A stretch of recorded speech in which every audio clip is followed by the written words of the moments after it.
Still on the currency scarcity, Governor of Lagos State, Southwest Nigeria, Babajide Sanwo-Olu has vowed to prosecute anyone who rejects owed Naira notes as legal tender across the country. In a statement, the governor noted that the owed 200, 500 and 1,000 Naira notes still remain legal tender since the Supreme Court has yet to rule on the matter. The governor also warned that those rejecting the owed notes to desist from doing so or face persecution. He stressed that it is against the law to reject the owed notes, as doing so is contrary to the position of the Supreme Court. The governor, however, urged Lagosians to remain law-abiding and shun mischief makers who may exploit the temporary situation to promote their anti-people agenda. Now, joining us live to unpack all of this, I have the pleasure of speaking to constitutional lawyer Liborous Oshoma, who joins us to unpack this latest development. A warm welcome to you, Liborous, and thanks for joining us on NC Continental Prime. Yeah, thank you, Benga. My pleasure always.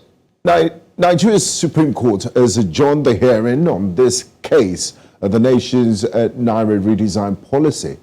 What's the implication of this legally, and what's the status quo? What happens from now until the 22nd, when the hearing will be heard again? First and foremost, there is a premise for all of this. The Supreme Court had earlier granted an order asking parties to maintain status quo.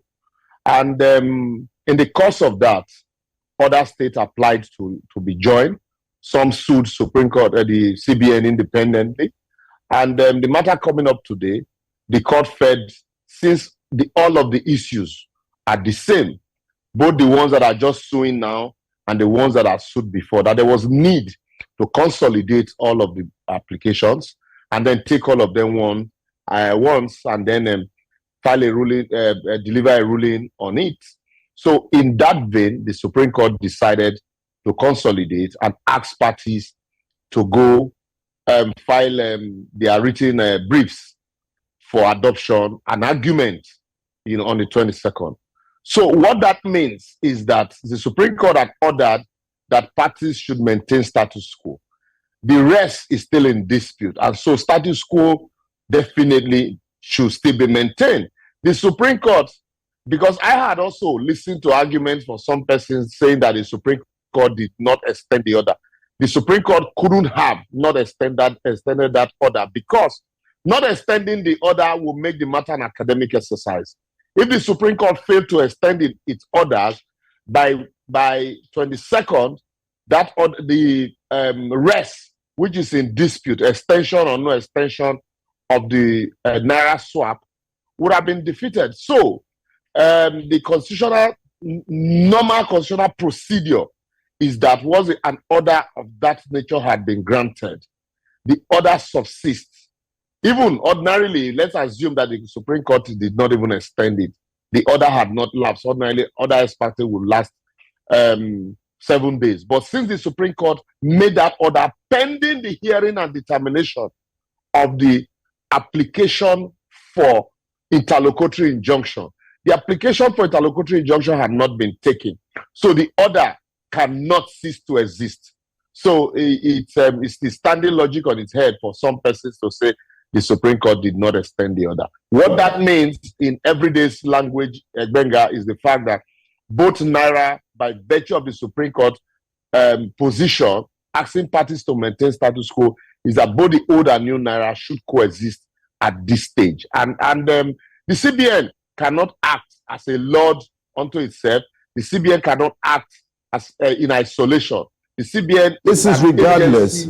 Liborous, it's federal government. It's regardless of any directive that's coming from the CBN governor or the CBN. Yes, the CBN cannot act as an appeal on a matter that is before the Supreme Court.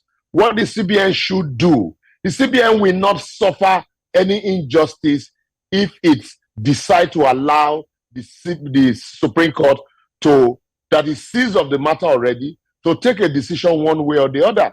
The CBN will be acting contrary to the laws of the land. The CBN is an agency set up by law. And so the Supreme Court cannot make a pronouncement, and the Outside the Supreme law. Court will give a directive flouting that order. Now, So irrespective of what the CBN is saying, what it means is that as we speak today, the old Naira note is still a legal tender in Nigeria. And the Supreme Court cannot, the CBN cannot say anything contrary to that. Away from the legal implications, let's talk to each other as ordinary Nigerians. The justification of the CBN and the federal government for this policy is to curb hoarding and encourage the cashless initiative. Would you say this justifies the hardship Nigerians are currently facing? Where did they go wrong, and what should be done differently to avert chaos? Beggar, this is not the first time we are redesigning the Naira note. Remember the old paper note were redesigned to polymer note, and there was no hardship incurred by Nigerians like this. The 100 Naira note was redesigned. Even before now, the 200 Naira note also was introduced before the introduction of 500 Naira note and 1,000 Naira note. People didn't face all of this hardship that they are facing now. But for reasons best known to the central bank, how do you mop up 3.88 trillion from the economy, and then you release 300 billion, and you say you want to encourage cashless policy? It is bad enough that the money that you have released into the economy is not enough, and that will decapitalize your economy. It will decapitalize the ordinary man who will have no access to cash. Mind you, the ordinary man in Nigeria does not even have a bank account. And then the everyday transactions are not those type of transactions that we have been able to capture within the banking system, considering the lack of technology also. So we have not done all of these things. You just introduce a policy. It is fantastic. It is good enough that the policies are introduced to attract cashless. But cashless policies are not fire brigade approach. Cashless policies are given time to gestate and then begin to yield fruit. But not even giving it time to gestate, you just plant the policy today and you say within 3 months it must yield fruit. That's where the big problem is. And that is why there is so much crisis across the land. So I expect that the policy should be extended. The time lapse for this policy to gestate should be extended by the central bank, so that at the end of the day, you will also allow the bank to expand their investment in technology, because ordinarily, even a bandwidth that ordinarily would have taken 1 million subscribers at a time will now be taking 10 million subscribers, and definitely it will crash. And we don't have the technologically know-how, ready-made to also cater for this. Coupled with the fact that you have also reduced the cash in circulation. And then lastly, I must say this. What the CBN also had done is to show lack of understanding of the way cash is handled in any economy. The dollar is the most common currency across Africa today, even though it is not a legal tender within. It is not a currency owned by African countries. But it is more in circulation in Africa than even in America. But yet, that has not reduced the value of the dollar. So what we need to do is to introduce measures that will ensure that our balance of trade is above par.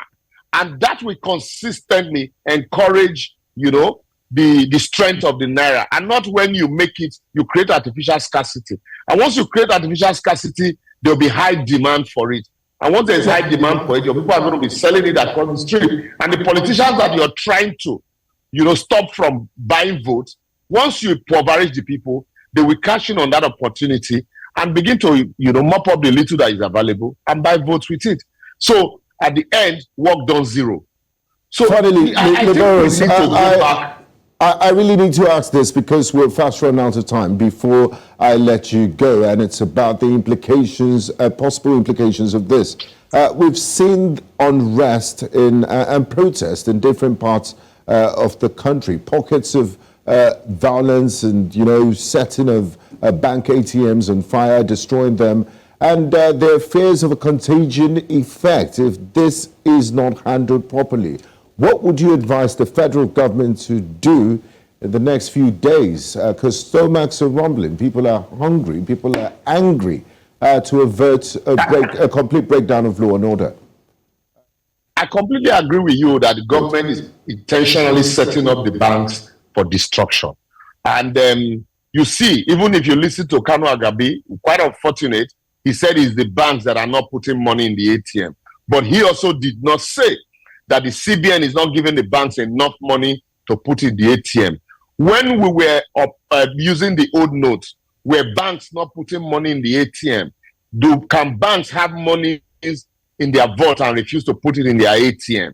So the issue is that CBN has not released enough money to the banks to put in the ATM. And the CBN turns around to blame the same bank that they are the one holding the Naira note. And because people cannot get to the central bank, just like the commercial banks that are in every nook and cranny, they are taking out their frustration, their rumbling stomach on the bank. And gradually, what this federal government has done is to set a recipe for chaos. And if the federal government does not rethink its policy and extend time within which people can access their money, the multiplying effect will be that at the end of the day, no matter the little money you release into circulation, people are going to mop it up and warehouse it against the backdrop that they don't know what might happen tomorrow. And that will certainly create a bigger crisis, because already there are pockets of violence. And if that violence snowball into all other states, I wonder how many the government will be able to curtail. And the election that you so much desire, that you want to have a transparent election, you might end up not even having the election, because you can't hold election in an unsafe and insecure environment. That is why the government needs to think through. Everybody is saying extend the time for the policy. And the only thing is for the government to extend that time, allow both currency to coexist until you phase out the old one, and then, your policy is fine and good. Okay. But this fire brigade approach, if you don't stop it, then you are creating a recipe for chaos. Always an absolute pleasure talking to you, Liborous Oshoma. Thanks for your time and insight. Same here. Appreciate it. Same here. Thank you.